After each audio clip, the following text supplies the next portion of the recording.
Hello and welcome. This is Tigrai Television English Program Service. I'm Lalam Techano with today's news, and I'll proceed to the details. Member of Tigray Central Command, Getachew Reda, speaks about the late Prime Minister Meles Zenawi marking 10 years since his passing. Getachew said that Meles's achievements over the years have been reversed by Abiy Ahmed's government. Getachew, however, stated that the late Prime Minister will be always remembered regardless. Let's take a look.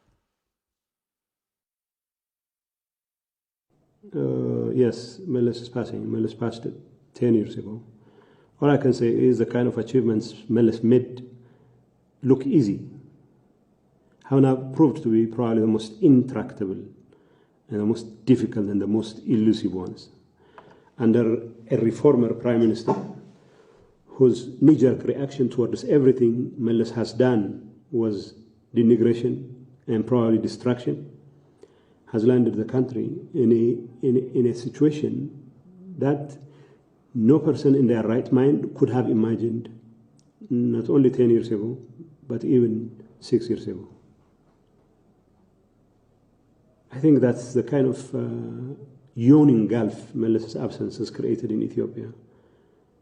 And for those of us who always believed in his leadership, while his leadership is dearly missed, obviously people his detractors seem to realize how larger than life a figure he was. And at the very least, the kinds of things even Abiy Ahmed has now come to terms, come to adopt as his own, like the Renaissance Dam was the brainchild of Meles Zenawi. Although Abiy himself was saying all kinds of bad things about the Renaissance Dam. But for Meles, it wasn't just about the Renaissance Dam. Everything Ethiopia was famous for, the 20-something years of his reign, have all gone down the drain.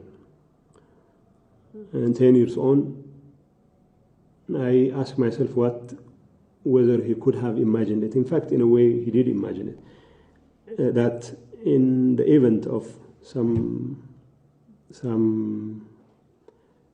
misguided individual taking the mantle of power, the country would go down the drain, and it's very unfortunate. But Meles will continue to shine, whether he is accorded the kind of respect he deserves in Addis Ababa or elsewhere is absolutely immaterial, because Meles has, through his work, written his name, etched his name on steel, and it will remain so forever. Thank you. Earlier today, Tigray University Scholars Association organized a discussion panel on the legacy of Meles Zenawi. The discussion raised the legacy of the late Prime Minister on improving the livelihood of Ethiopians. The panel praised Meles for his tireless commitment in ensuring peace and stability in the Horn. Our reporter Abel Zagabo attended the discussion, and let's take a look at the report. Earlier today, Tigray University Scholars Association held a panel discussion commemorating the passing of late Prime Minister Meles Zenawi 10 years ago. The association said it has organized the event to discuss the legacy of Meles in improving the living condition of millions of Ethiopians. And on today, we organized a discussion forum on the legacies of Meles Zenawi. As you well know, it's our mandate to learn from his life and from all his deeds that he accomplished. Presenters of the panel discussed Meles' role in elevating poverty, expanding access to health care and education, and his dedicated work in environmental protection. The per capita income of Ethiopia before 3 decades was 120 USD per year. And by now it's more, well, I cannot say by now, but before 2-3 years, it was about 860, 870, so 7 times. Life expectancy of Ethiopia was 41, 42 years, and it has reached about 65 years, and you cannot assure, in order poverty reduction to be as sustainable as possible, you have to invest on the climate also, on the environment, And the African people, with one voice, have elected Meles Zenawi to stand for the rights of the African people. And he has done his assignment in an excellent way. The presenter stated that Meles' role in ensuring peace across the country was admirable, considering the long-standing civil war in history of the country. They said his efforts have not only created a peaceful country, but also a stable region. What Meles and his comrades did were that Ethiopia was suffering from lack of peace for more than a century. So they created a peaceful situation, and the constitution had a great role in that regard. After that, from the constitution, different policies and strategies were designed, and these policies and strategies in education, in health, the preventive approach, and so on, in peace, security. Ethiopia was a leading country in peacekeeping in Africa, and it was ranked even globally. And it is a result of the policies of Meles Zenawi and the struggle at large. Meles Zenawi has served Ethiopia as a transitional government president from 1991 to 1994 and as a prime minister of the federation for more than 15 years until his death in 2012. Today marks 10 years since the passing of the late Prime Minister Meles Zenawi. The late Prime Minister is remembered for his revolutionary leadership in his role in alleviating poverty and improving the living conditions of many. Meles is also admired for his committed work towards peace and stability in the Horn and for his advocacy in environmental protection. Our reporter, Sablowork Lemma, takes us back in history and looks back at the legacy of the late Prime Minister. Let's have a look. Today marks 10 years since the passing of the late Prime Minister Meles Zenawi, who is remembered for his great role in alleviation of poverty and spearheaded a remarkable economic growth in Ethiopia. Meles Zenawi was born in May 1955 from his father Zenawi Asras and his mother Alemash Gabralul in the town of Adwa. He studied his elementary school in Queen of Sheba in his hometown and later won a scholarship and went to General Winget High School in Addis Ababa. After completing high school in 1972, he joined medical school in Addis Ababa University, the then Haile Selassie University, where he studied for 2 years. He would then drop out at the age of 19 to join the armed struggle of the Tigrai People's Liberation Front in overthrowing the military dictatorship in Ethiopia. Following the downfall of the military regime in 1991, Meles was elected transitional president of the country, and later in 1995, he would become the Prime Minister of Ethiopia. In his time of leadership, he spearheaded the country's rapid development, encouraging both domestic growth and foreign investment, as his government spent heavily on infrastructure and rural development and actively sought foreign private investment. This would bring about double-digit economic growth in Ethiopia, a country previously known for famine and poverty. Developing access to education and healthcare were among the top priorities of the late Prime Minister. His leadership would be successful in increasing education coverage from 20% to 85% across the country, and the number of universities would also increase from 2 to more than 50, making education more accessible to the millions in Ethiopia. The late Prime Minister's achievements do not end here. Ethiopia's comprehensive, climate resilient, and green economy strategy, designed under his leadership, was also a success. He believed that Ethiopia, as well as Africa, needed to embrace a low-carbon, resource-efficient green economy as a central pathway for sustainable development. This was mainly manifested in planting hydroelectric powers such as Grand Ethiopian Renaissance Dam, Takaza Hydroelectric Power, Gilgalgibe Hydroelectric Powers, and many more, enabling the country to be electric power exporter to neighboring countries. Meles is also remembered for his strong commitment to Africa's integration. He served as a chairperson of the Organization for African Unity, later named African Union, from 1995 to 1996, and his tenure as a chairperson of NAPAD, Heads of State and Government Orientation Committee, and his support to African Union's peacekeeping missions, such as his efforts to end the conflict in Sudan and South Sudan, in cooperation with IGAD, are further illustration of his commitment to the continent.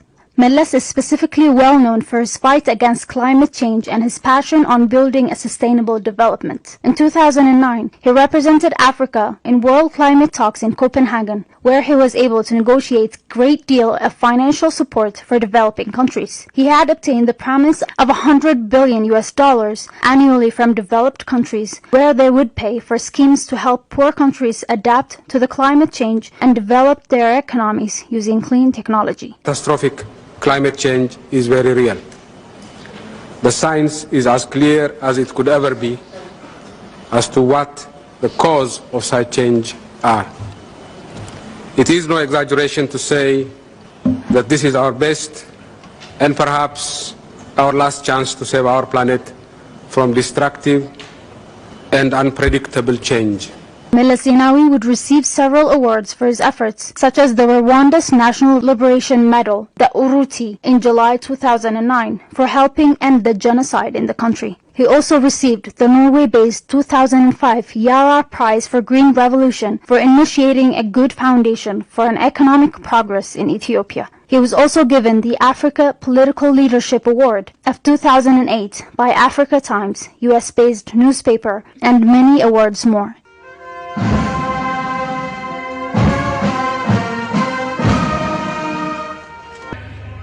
A profoundly sorrowful loss for Ethiopia, for Africa, and for the entire world. We join you in mourning and paying tribute to a great man, a great son of Ethiopia, who is also ours as a continent. Meles Zenawi, the much respected leader among Ethiopians, even 10 years after his death, remains remembered for his remarkable legacies.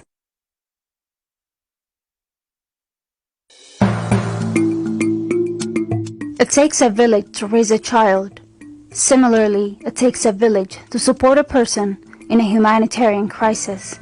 Being a human is enough to support others.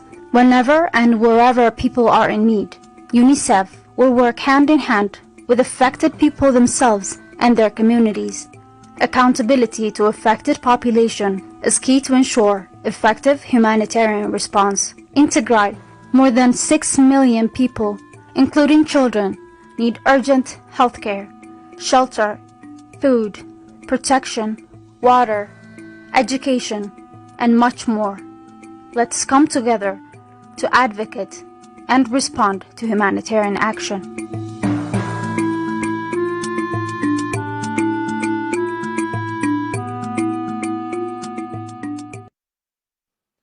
Following the siege that the Ethiopian government imposed on Tigray, the delivery of essential medical supplies has been at its lowest most, forcing many health facilities to close their doors. Ida Comprehensive Special Hospital says it has lost 46 lives due to the lack of medical equipment required for dialysis. Medics in the hospital say that the siege imposed on Tigray has depleted all necessary medical supplies, pushing the lives of more patients to the brink of death. Patients also say they are in a terrible situation. Our reporter Abra Gabrinsai has the details. Eider Comprehensive Specialized Hospital on Friday reported that 46 kidney patients have lost their lives as the hospital has been forced to suspend dialysis services. The hospital said it was forced to stop providing dialysis services due to the severe lack of essential medical equipment. Medical doctors and health workers at the hospital say the lives of many more are at risk as the equipment remain out of reach. More than 46 patients have died, and we don't know the whereabouts of 10 of our patients. They probably have no access to transportations. It's obvious that death is their fate. The siege on Tigray has brought a suffering to all Tigrayans, but it's worse for kidney patients.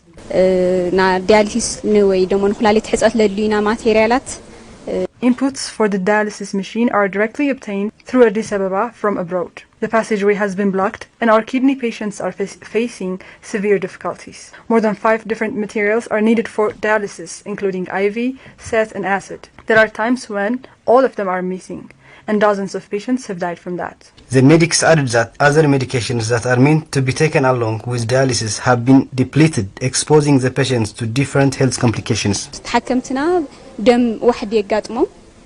Patients become anemic, and they often go to emergency wards. We're losing patients due to lack of oxygen and blood too. They are unable to get medications that are supposed to strengthen their bones, so they get too weak to move and go on about their daily lives. Kidney patients we met in the dialysis center on their part say that they are in a dire situation as they are unable to get dialysis services and their medications. They also say that discontinuation of electricity makes the chance for dialysis very slim. Shortage of medication is our main problem. Lack of money also makes life on dialysis far worse. The cost for dialysis is unaffordable. On top of that, we are unable to access to our bank accounts. I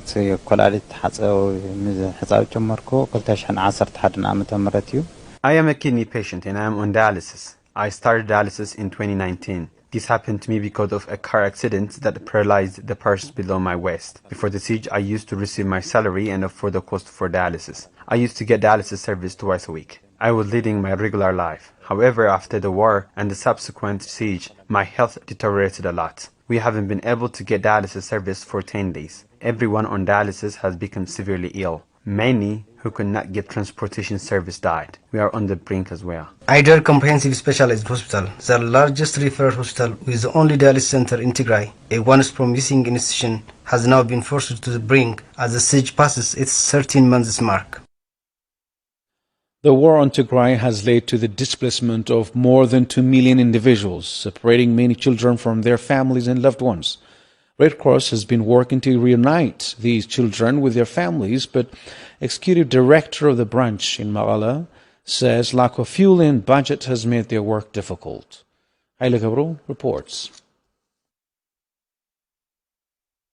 The war that started in November of 2020 has seen the arbitrary and mass killing of hundreds of thousands of civilians, widespread sexual violence, and mass detention and torture of many, forcing millions of Tigrayans to leave their homes and be separated from their family members and loved ones. These children are from Western Tigray, an area that has seen one of the worst atrocities since the start of the conflict and one that remains in the hands of the occupying forces to this day. The children are now sheltered across different IDP camps in Magala, separated from their family members and far away from anyone or anything that is similar. I really need to meet my father. I miss him so much. I am struggling here alone, so I want to meet my family members. We couldn't find a way to escape, and we got separated from our parents. We miss our families badly. It's hard to live apart from your parents. We're truly in dire situation. We used to live in Humara, Western Tigray. I don't know the whereabouts of both my father and my mother. Magala branch of the International Committee of the Red Cross has been attempting to reunite family members that have been separated due to the war. However, now, says Brahana Makunin, Executive Director for the branch, that continued occupation of Western Tigray by the Ethiopian and Eritrean forces coupled with lack of fuel and budget has made difficult. We work in collaboration with the International Red Cross to help reunite separated families, but we haven't been able to do much because of the lack of budget and mainly fuel. Due to those reasons, we haven't been able to fully engage in reuniting families. Our work has been so limited. Brahana adds that his organization was able to restore only 25 out of 500 children who are now living alone and sheltered in different IDP centers in Tigray.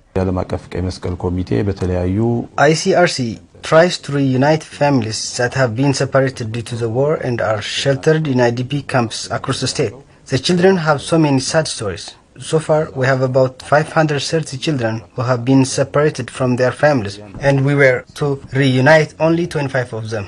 Many children in IDP camps across Tigray have not only been separated from their families and loved ones, but also finding it difficult to adjust with the horrific living conditions there.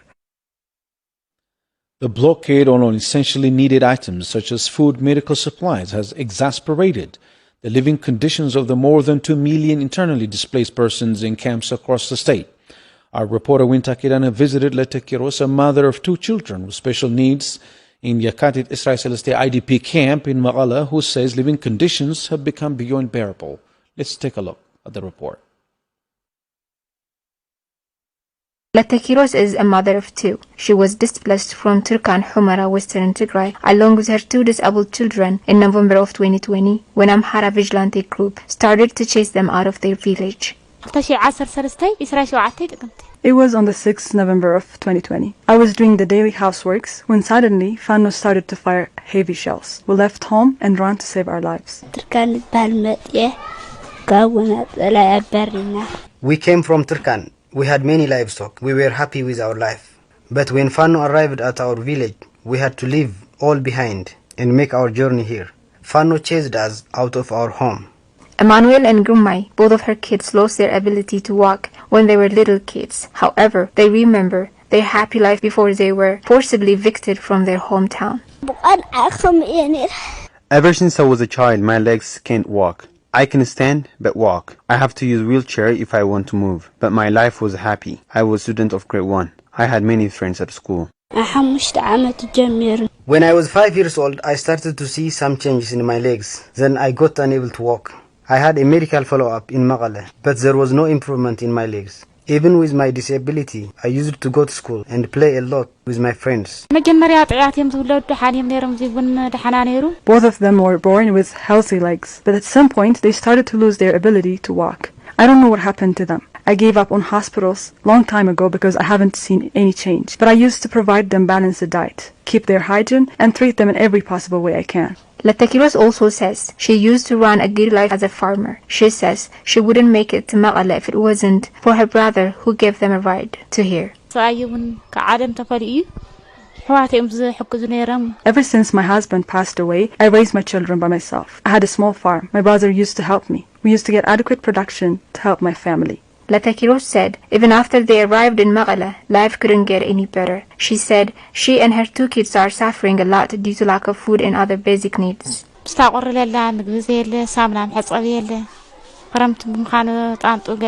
We are really suffering. There is no humanitarian aid, no soap or sanitary items. We barely are managing to survive. Since my kids can only crawl, they need a lot of cleaning. But I'm unable to do that due to lack of sanitary equipment. On the top of all that, the rainy season has brought us additional problems. We're suffering a lot with the breeze and cold, not to mention the mosquitoes bite.